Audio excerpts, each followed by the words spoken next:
নতুন মেয়াদে প্রেসিডেন্ট নির্বাচিত হওয়ার পর প্রথম বিদেশ সফরে চীনকে বেছে নিয়েছেন রাশিয়ার প্রেসিডেন্ট ভ্লাদিমির পুতিন। চীনের প্রেসিডেন্ট শি জিনপিংও তার ঘনিষ্ঠ বন্ধু ভ্লাদিমির পুতিনকে স্বাগত জানিয়েছেন বেশ জাঁকজমকভাবেই। তবে রাশিয়ার সঙ্গে চীনের এমন গভীর সম্পর্কই যেন এখন গলার কাঁটা হয়ে দাঁড়িয়েছে পশ্চিমাদের জন্য। একদিকে যুক্তরাষ্ট্র ও তার পশ্চিমা মিত্রদের চাপ, অন্যদিকে রাশিয়ার প্রতি নিঃশর্ত সমর্থনের মাঝে উভয় সংকটে বেইজিং।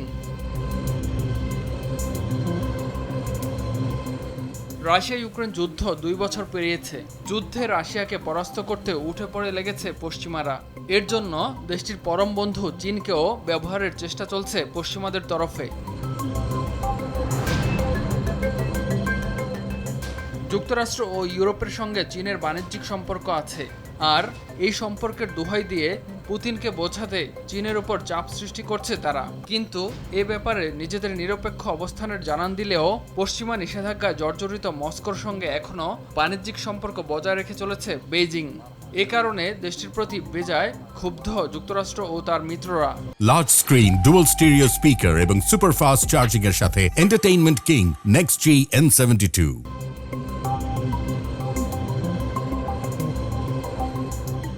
অস্ত্র বিক্রি না করলেও চীন যুদ্ধের জন্য প্রয়োজনীয় প্রযুক্তি ও উপকরণ মস্কোয় রপ্তানি করছে বলে দাবি ওয়াশিংটনের।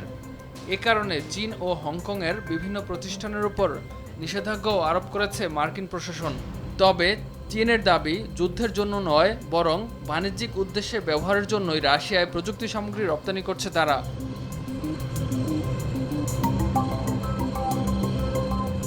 এত সব অভিযোগের মাঝে রাশিয়া ইউক্রেন সংকটে নিজেদের শান্তির রক্ষক বলে বিবেচনা করছে শি জিনপিং সরকার।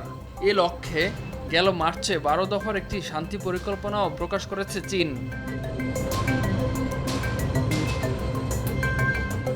সেখানে পারমাণবিক অস্ত্র ব্যবহারের বিপক্ষে যুক্তি তুলে ধরা হয়, যা রাশিয়ার প্রতি সীমাহীন সমর্থনের ভিত্তি কিছুটা হলেও নড়বড়ে করেছে। রাশিয়াকে নিঃশর্ত সমর্থন দেওয়ার পরিণাম সম্পর্কে অবগত আছে চীন। তবে মার্কিন নেতৃত্বাধীন বিশ্ব ব্যবস্থার মোড় ঘোরাতে মস্কোকে এখনও গুরুত্বপূর্ণ মনে করে তারা।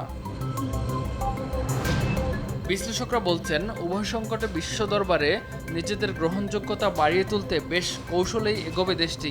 তবে এ সংকট কাটিয়ে উঠতে চীন কোন কৌশলে এগোচ্ছে তা পুতিনের চলমান চীন সফরের ফলাফলই বলে দেবে। ইমতিয়াজ আহমেদ, RTV।